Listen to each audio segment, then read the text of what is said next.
Hey, Redeemer, here's your daily word for March 19th, 2020. The passage we're going to talk about right now is Mark chapter 12, verses 28 to 44. So hopefully you've read that before you watch this. If you haven't, press pause and then come back, and I'll wait. Okay, welcome back to your daily word.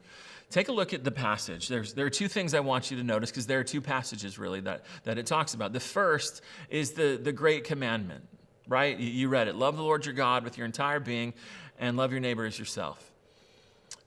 Now, the thing that you may have missed is that when Jesus says these things, he's doing evangelism. So he's not talking to his followers and saying, this is the Christian life in summary.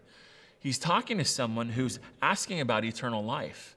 And Jesus says, love God perfectly with your entire being every second of every day, and treat every single person that you've ever interacted with as if they were you, with the kind of attention and care and focus that you give yourself. Well, clearly, nobody ever does that, and that's the point. Jesus is using the law. He's using the summary statements of God's law in those two verses to crush sinners, crush their self-righteousness. He's giving them the bad news that there is no way that you can stand before God on your own resume and have any kind of hope to be accepted by him. You haven't even met the first two steps, which is love God perfectly and love your neighbor perfectly. But the passage ends with a description of the gospel, a commitment to the good news. And the good news is really Jesus. He's the God-man. He's the one that you can trust. He's the one that you should give your life to. And so while there's all these controversies going on in chapter 12 is kind of coming to an end where Jesus is showing here's the true path to eternal life, unlike the false teachers that he's been interacting with before that. And speaking of false teachers, the very end of chapter 12 is, I'm going to have a take on that passage that you may have never heard before.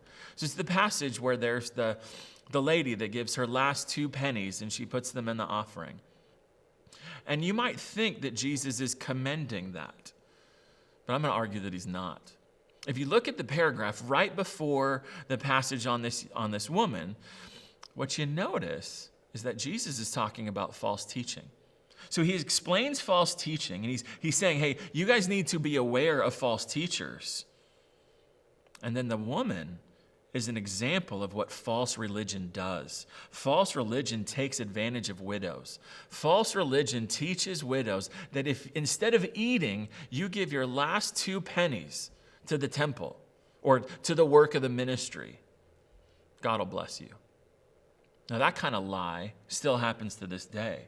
So this woman, this widow, I'm going to argue is actually a victim of false religion. She's not an example of selfless giving. The God of the Bible would never want you to give your very last 2 pennies instead of buying food. You give to your church. God would never ask you. He wants you to give your first, not your last. So this is something incredibly wrong that still continues to this day, and Jesus is warning his disciples about it. And so you be careful and take that warning to yourself. If you want to go deeper into any of these passages, you can go on our YouTube page or you can go on our website, because I preached through the book of Mark a few years ago, and I preached on these passages. So if you want to go deeper, go there. We'll see you tomorrow for another Daily Word.